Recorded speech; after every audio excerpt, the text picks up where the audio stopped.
दोस्तों आज की इस वीडियो में बात करेंगे, अगर आपका अकाउंट एसबीआई में है या फिर किसी और ब्रांच में है जिसको आपने क्या किया था, पहले खुलवा लिया था आपने, फिर उसको कभी यूज में लिया नहीं और बैंक ने कर दिया बंद। अब आपको यूज में लेना है तो उस अकाउंट को आप दोबारा कैसे चालू करा सकते हैं, ये वीडियो पूरा देखने में आपको इसमें स्टेप बाय स्टेप बताऊंगा कि आप अपना बंद हुआ अकाउंट दोबारा कैसे चालू करवा सकते हैं। बिल्कुल सही तरीका बताने वाला हूं, अगर आप वीडियो देखते हो तो आपको आपका जो काम है वो एक बार में हो जाएगा।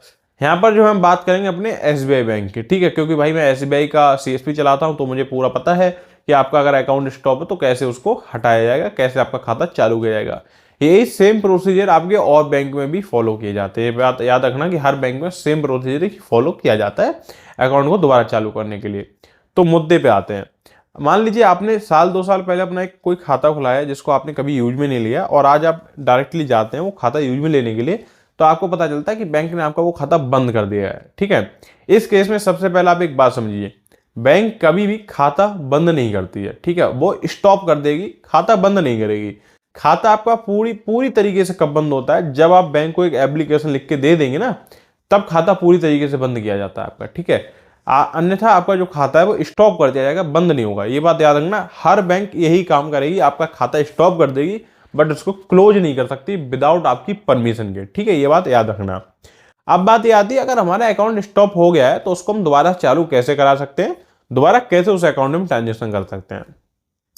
तो मेरी एक यहाँ पर बात समझिए, अगर आपका अकाउंट स्टॉप हो गया है तो सबसे पहले तो आपको अपनी पासबुक लेके आपको अपनी ब्रांच में चले जाना है। ठीक है, अगर आप एसबीआई के कस्टमर हैं तो आपको अपने एसबीआई बैंक में जाना है पासबुक लेके।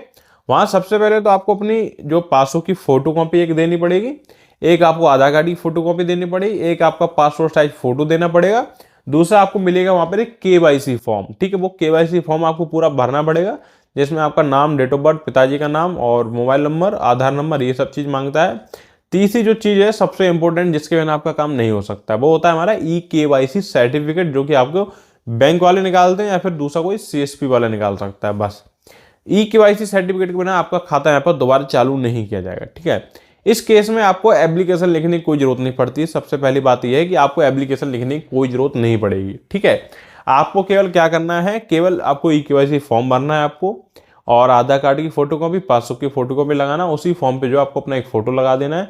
पूरा फॉर्म भरने के बाद आपको कोने में लिख देना है अकाउंट स्टॉप। ठीक है, अगर आपने बैंक में खाता खुलाया है तो डायरेक्ट आप ये फॉर्म जो है अपने अकाउंटेंट को जमा कर सकते हो, वो आपका जो अकाउंट है तुरंत चालू कर देंगे, उसका स्टॉप तुरंत हटा देंगे। ठीक है, और अगर आपका अकाउंट मान लीजिए टनी अकाउंट है, टनी अकाउंट किसको बोलते हैं, जनधन खाते को। अब आप कहोगे जनधन खाता किसको बोलते हैं, जनधन खाता बोलते हैं जीरो बैलेंस खाते को। अब आप ये भी कह सकते हो भाई जीरो बैलेंस खाता होता क्या है, मैं आपको एक बात बता देता हूँ।